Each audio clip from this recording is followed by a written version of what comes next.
제21장.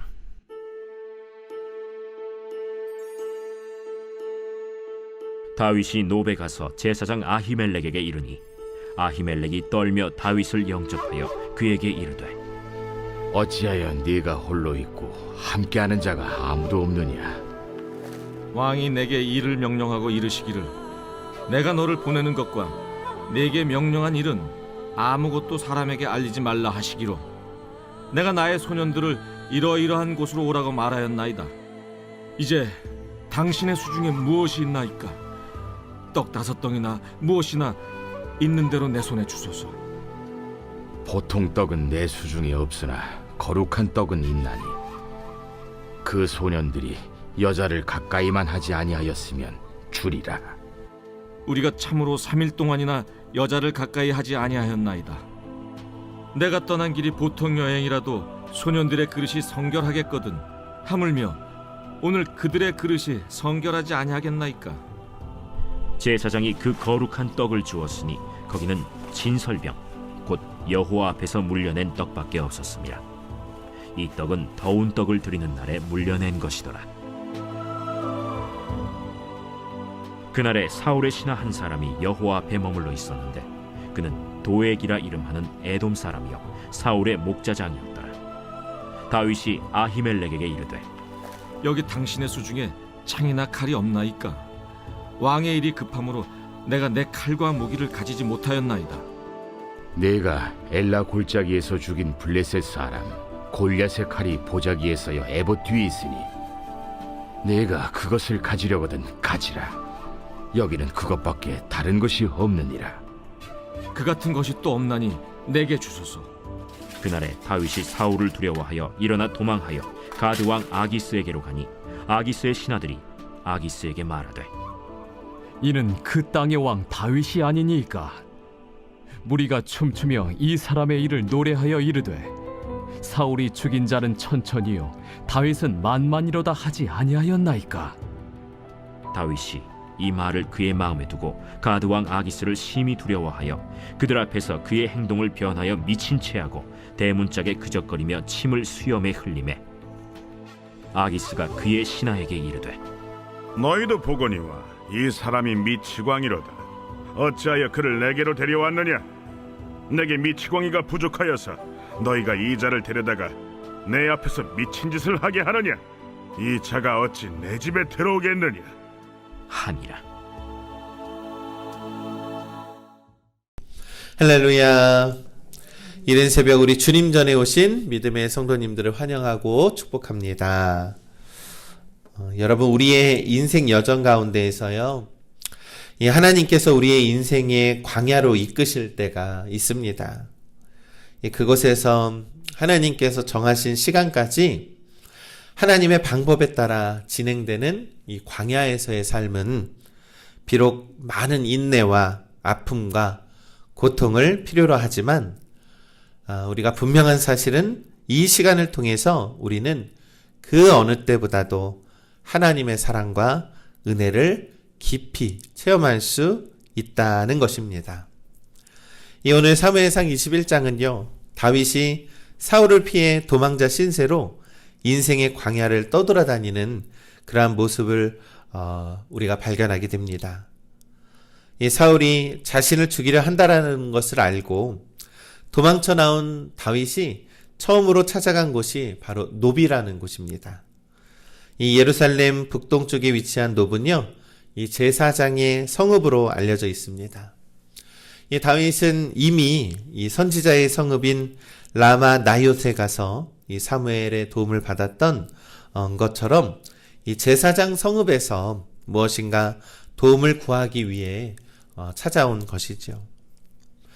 이 다윗은 사울의 사위였지만 이 사울과 관계가 좋지 않다라는 그러한 소문은요, 아마 백성들 사이에서 많이 퍼져 있었을 것입니다. 이 제사장 아히멜렉도 혼자서 자신을 찾아온 다윗을 두려워하면서 왜 홀로 왔는지 그 이유를 묻습니다. 그에 대한 다윗이 이렇게 대답을 하죠. 사무엘상 21장 2절의 말씀에 다윗이 제사장 아히멜렉에게 이르되 왕이 내게 이를 명령하고 이르시기를 내가 너를 보내는 것과 내게 명령한 일을 아무것도 사람에게 알리지 말라 하시기로 내가 나의 소년들을 이러이러한 곳으로 오라고 말하였나이다. 이 다윗은요, 자신이 왜 혼자 오게 되었는지 사실대로 이야기하지 않고 자신은 지금 사울의 이 비밀스러운 명령을 수행하러 왔다. 그리고 부하들은 다른 곳에서 있고 그것을 이제 절대 알리지 말아라 라는 식으로 얘기를 했습니다. 이 다윗은 자신의 상황을 모면하기 위해서 거짓말을 하고 있었던 것이죠. 여러분, 우리의 이 연약한 모습을 잘 보여주고 있는 것 같습니다. 우리도 위기를 모면하기 위해서 거짓말할 때가 많이 있지 않습니까? 그러면서 다윗은요, 제사장 아히멜렉에게 무엇인가 달라고 요구를 합니다. 두 가지가 있는데요.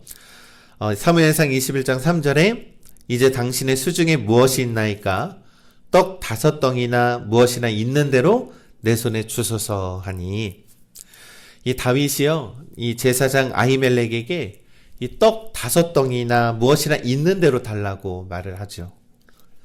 이 정신없이 도망쳐 나온 이 다윗은요, 가장 먼저 먹을 것이 좀 필요했다는 것입니다. 그러나 제사장 다윗에게 줄 수 있었던 음식은 이 제물로 드린 예배에 쓰인 진설병 뿐이었습니다. 이 당시 제단에는 12개의 진설병이 놓여 있었는데요.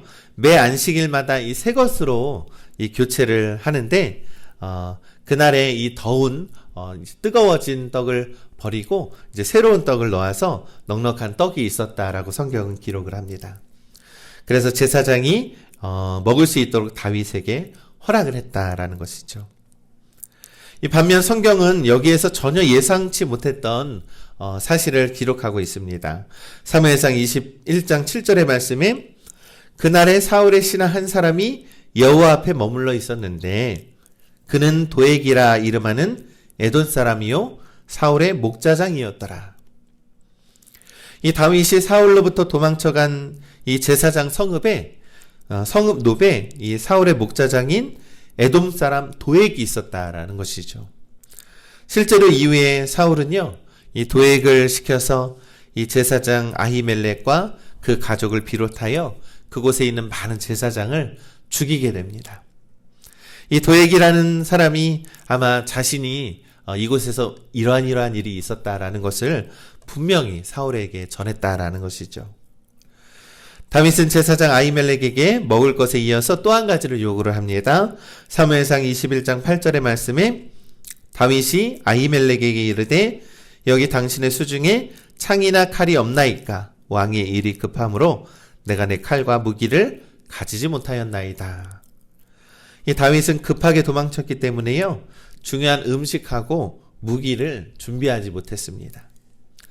그래서 제사장에게 가서 우선 이 생계와 직접적인 관계가 있는 먹을 것을 구하고 또 이후에 앞으로 있게 될 그러한 싸움을 대비해서 창이나 칼을, 무기를 찾고 있었다라는 것입니다. 그런데 이 아이러니하게도요, 이때 다윗에게 주어진 칼은요, 그가 엘라 골짜기에서 넘어뜨린 골리앗의 칼이었다라는 것이죠. 여러분, 골리앗이 왜 다윗에게 패배했습니까? 그는 철저히 세상의 무기를 의지했던 사람이었습니다. 그런데 그때 다윗이 믿음으로 충만했었던 때에 골리앗을 이겼는데, 이제는 다윗이 이 골리앗이 의지했던 무기를 의지하고 있었다라는 것이죠. 얼마나 위기의 순간에 사람은 이렇게 연약함으로 바뀌게 되는지 모른다라는 것을 우리들에게 보여주고 있는 것입니다. 사랑하는 우리 믿음의 성도 여러분, 비록 다윗에게는요, 이제 나아갈 길은 험난하고 위험하고 힘든 시간이 이젠 찾아오겠지만요, 하나님을 의지하며 나아가기를 결단하는 이 다윗을 위해서 하나님께서는 그를 위해 가장 좋은 것들을 하나씩 준비시켜 주고 계셨다라는 것이죠. 그에게 먹을 것을 준비시키고 그에게 싸울 무기를 정해 주셨다라는 것입니다. 여러분, 뜻하지 않는 어려움이 있고 뜻하지 않는 상황이 있을 줄 압니다. 하지만 하나님을 믿고 의지하는 자들에게는요, 하나님은 극복할 수 있는 계획을 주시고 그것을 이겨낼 수 있는 준비를 시켜주실 줄을 우리는 믿습니다. 그러니 하나님을 믿고 의지하는 우리 성도들 되시기를 간절히 소망합니다.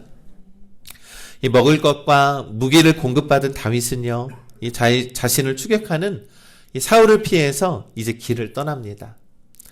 이 놉을 떠나서 그가 간 곳은 다윗이 넘어뜨린 골리앗의 국가 블레셋의 한 성읍인 가드로 도망을 쳤습니다.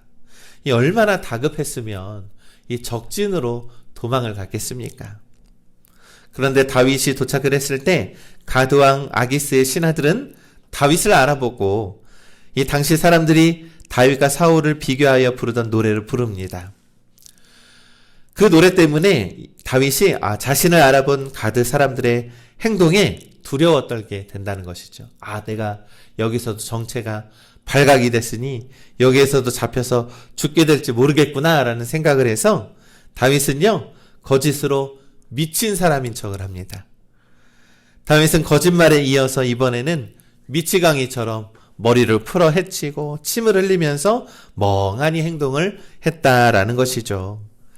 다행히 다윗은 어려움을 당하지 않고 가드왕 아기스의 결정으로 안전하게 그 가드를 떠날 수 있었습니다. 우리 믿음의 성도 여러분, 이 오늘 본문에서는요, 이 도망자로 전락한 이 다윗의 절박한 상황을 우리가 살펴볼 수 있습니다. 여러분, 이 절박한 상황에서 다윗은요, 이 자신이 당한 어려움을 극복하기 위해서 이 거짓말을 하고 거짓 행동을 했습니다. 이 자신의 연약함의 한계가 철저히 드러났다라는 것이죠. 여러분, 이처럼 우리 인간들은요, 이렇게 자신의 한계가 드러납니다. 위기의 순간에 그때만 모면하기 위해서 안 좋은 행동을 할 때가 얼마나 많이 있습니까? 우린 그것으로 인해서 많이 실수를 합니다. 여러분, 그런데요, 하나님 앞에서 자신의 한계를 드러내는 것은 결코 죄가 아닙니다. 그것을 모면하기 위해서 거짓을 하거나 죄를 짓는 것이 문제라는 것이죠. 여러분, 우리의 한계가 드러났을 때요, 우리의 연약함을 인정하고 하나님께 모든 것을 구하기를 간절히 소망합니다. 왜냐하면 하나님은 그 연약함을 아시기 때문에 그가 두려움에 미치광이처럼 행동하지만 그를 지켜주시고 도피시켜 주셨다라는 사실을 우리가 기억을 합니다. 하나님께서는 절박한 상황에 놓인 다윗을 위해서 그에게 가장 잘 맞는 것을 준비시켜 주셨다라는 사실을 우리가 잊지 말아야 합니다. 사랑하는 우리 믿음의 성도 여러분, 우리도요, 우리 인생 가운데서도 위기와 절망의 순간을 맞이하거나 인생의 광야를 걷게 될 때가 분명히 있습니다. 그러면 우리는 너무도 절박하기에 그 상황을 모면하기 위해서 이런저런 거짓말과 거짓 행동을 보이기도 합니다. 그런 모습 가운데 우리의 자신이 참 연약하고 유한한 존재인지를 다시 한번 깨달으시기를 간절히 소망합니다. 그리고 하나님께 더 나아가시기를 간절히 소망합니다. 하나님은 우리의 연약함을 아시기 때문에 우리의 필요한 것들을 준비시키고 계획시켜 주시는 분임을 우리는 믿습니다. 그러니 우리의 연약함, 있는 모습 그대로 하나님의 계획하심에 따라서 살아가는 우리 믿음의 성도님들 되시기를 간절히 소망합니다. 그래서 오늘 하루도요, 주님께서 준비시켜 주시고 인도하여 주시는 대로 나아가는 우리 팔복영광교회의 믿음의 성도님들 되시기를 주님의 이름으로 간절히 축원합니다.